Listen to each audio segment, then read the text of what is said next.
जन्माद्यस्य, कहते जो जन्म इत्यादि से परे हैं, जो पहले भी थे आज भी हैं और आगे भी रहेंगे। सिर्फ इशारा कर रहे हैं। अब समझने वाला चाहिए कि अच्छा कौन? तेने ब्रह्म हृदय आदि का वे, अरे जिनकी लीला को, जिनके माधुर्य को अरे ब्रह्मा भी नहीं समझ सके, दुनिया बनाने वाला भी चक्कर में पड़ गया था।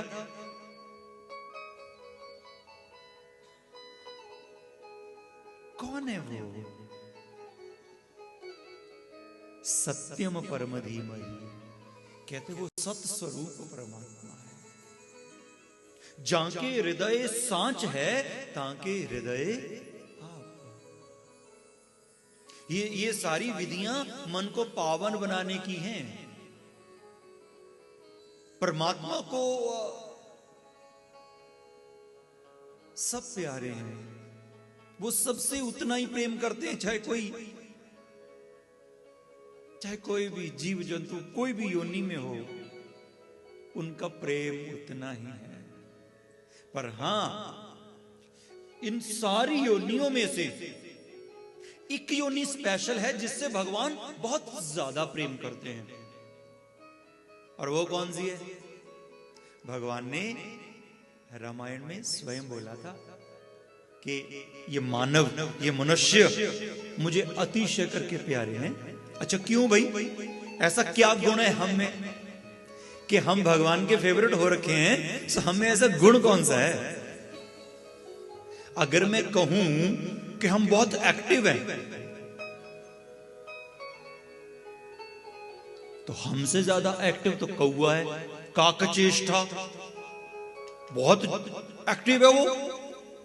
और अगर हम कहें कि हमारी वाणी बड़ी मीठी है, और हमसे मीठी तो कोयल बोलती है।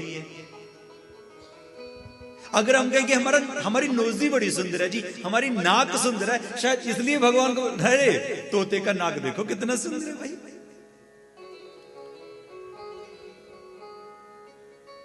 अब और हम कहें कि हमें ताकत, पावर है भाई, शेर से ज्यादा ताकत तो नहीं है हमें, जंगल का राजा।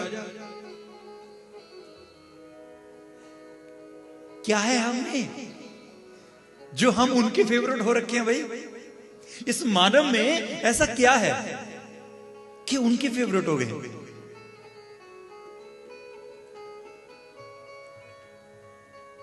हम सिमरन करते हैं, हम मानव नाम जपते हैं। इसलिए गुरबाणी में लिखते हैं कि पई प्राप्त मानुष दुहरिया, गोविंद मिलन की एहे तेरी बरिया। ये जो मनुष्य का जन्म है, ये उससे मिलने का जन्म है। ये 84 लाख योनियों में सबसे अंतिम योनि है, तो इसमें उसकी प्राप्ति हो सकती है। और किसी योनि में सिमरन भजन नाम नहीं होता, इस योनि में सिमरन होता है। आप बताओ, अगर कोई हाथी ध्यान लगा सकता है क्या? आप बताओ, अगर कोई खरगोश बैठ करके भगवान का भजन कर सकता है? कोई चील नहीं, इंसान कर सकता है। ये क्वालिटी है इंसान। इसलिए मानव भगवान को अतिशय करके प्यारे हैं। पर कौन से? जैसे मैंने कल बताया था ना, वो वाले नहीं जो मन में किसी के लिए वैर भाव रखते हैं, वो वाले नहीं जो हमेशा हर चीज को, धार्मिक चीजों को भी पैसों से ही तोलते हैं, वो नहीं। शुद्ध शुद्ध शुद्ध कौन? जो पूर्णतः भाव से उसको भजते हैं, जिनके मन में दुनिया की कोई दूसरी वस्तु नहीं है।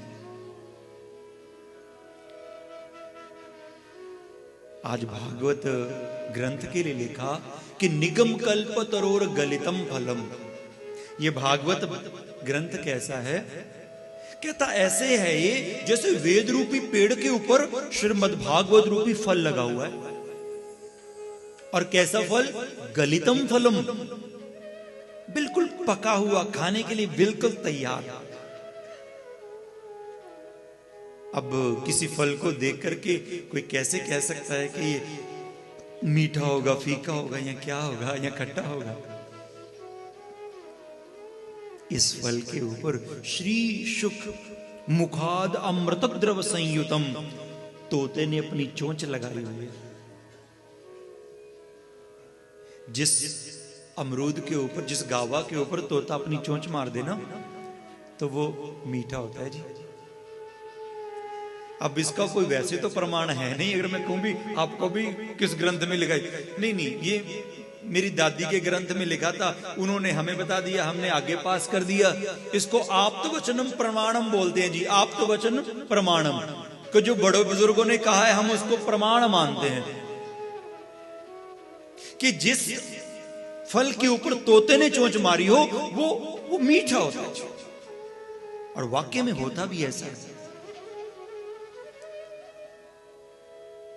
अब इस भागवत को श्री शुकदेव जी ने अपने मुख से गाया है। अच्छा, क्या मिलता है भाई?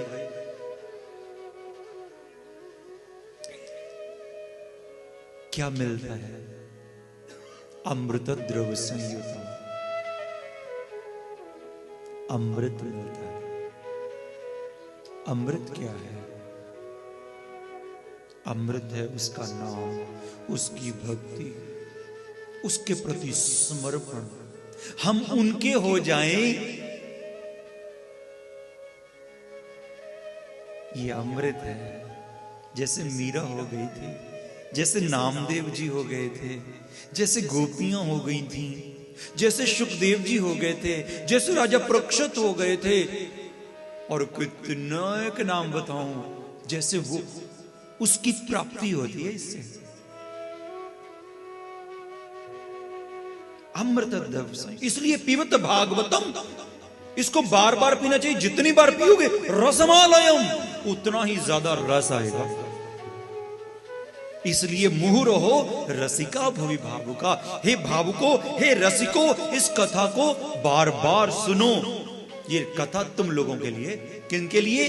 जो रसिक और भावुक हैं। माने शॉर्ट में बताऊं, जो रूह भगवान से जुड़ी हुई है, ये भागवत उनके लिए, सबके लिए नहीं है।